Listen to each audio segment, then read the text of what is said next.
शोहरत आज है कल चला जाए। चाहे किसान का मुद्दा हो, चाहे नौजवान का मुद्दा हो, चाहे कोई भी बड़ा मुद्दा हो देश का, परीक्षार्थियों का, अग्निवीर का, जितना मैं बोला और जितने हिम्मत से मैं बोला, क्या और कोई बोला? मैं आपसे पूछना चाह रहा हूँ। मेरे मन में भी संकोच था। मैं कोई अपने आप को सुपरमैन नहीं कहता, लेकिन मुझे लगा एक जीवन है, अगर लोगों के हम काम न आए तो क्या फायदा है। इस गांव के बच्चों को, आगे जाके होनहार बच्चों को, दिमागी बच्चों को लोन मिले ताकि वो आत्मनिर्भर हों, अपने पैर पे खड़े हों। आज आप लोन लेने जाते हो तो आपको लोन नहीं मिलता। 10-10 हजार करोड़ उद्योगपति को मिलते हैं, हमारे यहाँ 10,000 का लोन नहीं मिलता। और मिलता भी हो तो अगर आप टाइम पे नहीं दे पाते तो आपके प्राण चले जाते हैं उनसे बचते बचते। क्या मैं सही कह रहा हूँ कि मैं गलत कह रहा हूँ? सही बात है। अगर कोविड का समय आया, कोविड में वरुण गांधी ने एक सांसद रसोई चलाई 1 साल के जिला अस्पताल में, पूरनपुर, बीसलपुर, बहेड़ी। अगर आप उस समय पीलीभीत के अस्पताल में गए तो आपने देखा होगा मेरी रसोई, है ना? 1 साल चलाई अपने पैसे से। मैंने ऑक्सीजन के सिलेंडर दिए पूरे जिले के लिए अपने पैसे से। क्या मैं सही कह रहा हूँ कि मैं गलत? बट मैंने क्यों किया? मैंने अपने बच्चे की एफडी तोड़ के विदेश से मंगाई ऑक्सीजन। क्यों? आपको पता है जितने लोग बरेली में और लखीमपुर और सीतापुर में मरे बदायूं में, उससे 10% ही लोग ये पीलीभीत में मरे। 10%, क्योंकि दवाइयाँ टाइम पे मिली, खाना पीना टाइम पे था। क्यों? मैंने इसलिए किया क्योंकि जब हम गांव-गांव जाते हैं तो हम हर बार ये बोलते हैं कि आप सब लोग हमारे परिवार हो। तो मैंने सोचा कि ये वो समय है, मुश्किल का समय, इससे ज्यादा मुश्किल नहीं आएगा। अब मुझे सिद्ध करके दिखाना पड़ेगा सबको कि मैं वाकई लोगों को परिवार अपना मानता हूं और केवल ये एक बोली नहीं है। मेरे अपनों, हमारा देश तभी आगे बढ़ेगा जब ईमानदार लोग राजनीति में रहेंगे, जो दिल से काम करेंगे। आज आप पीलीभीत के लोग जाते हो कहीं पे, आप बंबई जाते हो, दिल्ली जाते हो, नैनीताल जाते हो, कहीं जाते हो और आप बोलते हो हम पीलीभीत के हैं, तो 90% लोग ये कहते होंगे वो मेनका गांधी, वरुण गांधी वाला पीलीभीत। क्या मैं सही कह रहा हूँ कि मैं गलत कह रहा हूँ?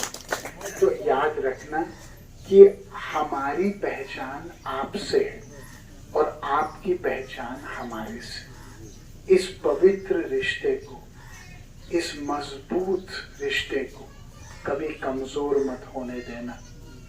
मेरे परिवार ने अलग अलग जगह से चुनाव जीते, आंवला से, सुल्तानपुर से, अमेठी से, सब जगह से, लेकिन पीलीभीत को हमने अपना घर माना।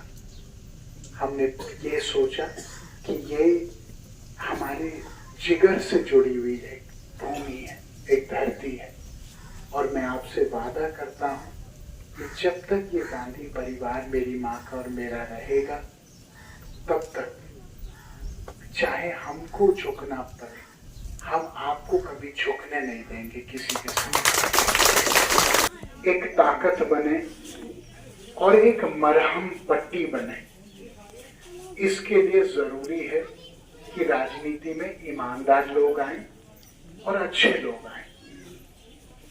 एक समय था जब राजनीति में बहुत उच्च सोच के लोग आते थे, लेकिन अफसोस की बात यह है कि जैसे समय बीता चला गया, लोग राजनीति में आए तो सही, लेकिन अपने आप को चमकाने के लिए आए, अपने विकास के लिए आए, अपने कमाई के लिए और नाम की वृद्धि के लिए आए। एक ऐसा समय आया जहां शरीफ लोगों ने राजनीति से किनारा कर दिया। जब मैं राजनीति में आया तो मेरा मन नहीं था, पर मुझे ऐसा लगा कि हमारे देश ने हमको बहुत कुछ दिया है। हमारी जिम्मेदारी है कि हम अपने देश के लिए कुछ करें। बहुत सारे लोग, अच्छे लोग राजनीति में आना चाहते हैं, लेकिन वो नहीं आ पाते क्योंकि आर्थिक तंगी के कारण उनको काम 24 घंटे करना पड़ता है। मुझे ऐसा लगा कि ऊपर वाले ने उस तंगी से मुझे बचाया। मैं अपना समय सेवा के लिए दे सकता हूं, लेकिन किस प्रकार की सेवा? जब मैं इस बार चुनाव जीता तो मेरे मन में ये भाव था कि आजादी के इतने समय बाद में जब एक आम इंसान अधिकारियों के पास जाता है, के सामने उसकी रूह कांपती है। उसको लगता है मैं अपने से बड़े किसी से मिल रहा हूं, और वो चाहे वो अधिकारी आपके बच्चे की उम्र का हो। एक आम आदमी क्या कहता है? साहब, जनाब, भाई साहब, देख लीजिए मैं गरीब आदमी हूँ, रहम करिए, मेरे ऊपर न्याय करिए, ऐसे ही तो बोलते हैं ना। सही है। जबकि आपके पैसे से उनकी तनख्वाहें हो रही हैं। लेकिन सच्चाई की बात यह है, हमको सिखाया गया है कि आत्मविश्वास अपना दांव पे लगा दो फायदे के लिए। मैं ये कहता हूं आपसे, उल्टा होना चाहिए। मान सम्मान से बड़ी कोई चीज नहीं है। पैसा, शोहरत आज है, कल चला जाएगा। अगर एक इज्जत आपने कमाई है तो कहीं ना कहीं वो इज्जत आपके परिवार के लिए भी एक सुरक्षा कवच बनती है। मैं जब चुनाव जीता इस बार, मैंने कहा जो चीज से मेरे लोगों का लाभ हो, उनकी रक्षा हो, उनके लिए मैं अपने आप को दांव पे लगाऊंगा। और मैंने किया।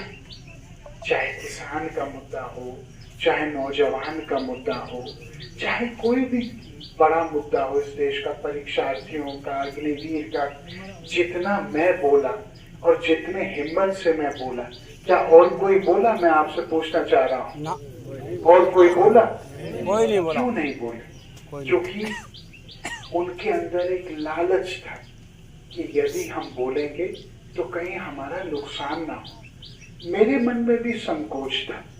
मैं कोई अपने आप को सुपरमैन नहीं कहता, लेकिन मुझे लगा एक जीवन है, अगर लोगों के हम काम ना आए तो क्या फायदा है इस जीवन का। और मैंने बोला, मैंने तमीज से बात रखी, लेकिन मैंने बात रखी। मुझे ऐसा लगा कि अगर आपके बच्चों को वही संकट, वही संघर्ष, वही पीड़ा, वही दुख उठाना पड़े जो आपने उठाया, फिर क्या फायदा हम लोगों का। मैं ये चाहता हूं कि हमारे नौजवान बच्चे जो हैं उनको दबना ना पड़े जैसे उनके माँ बाप।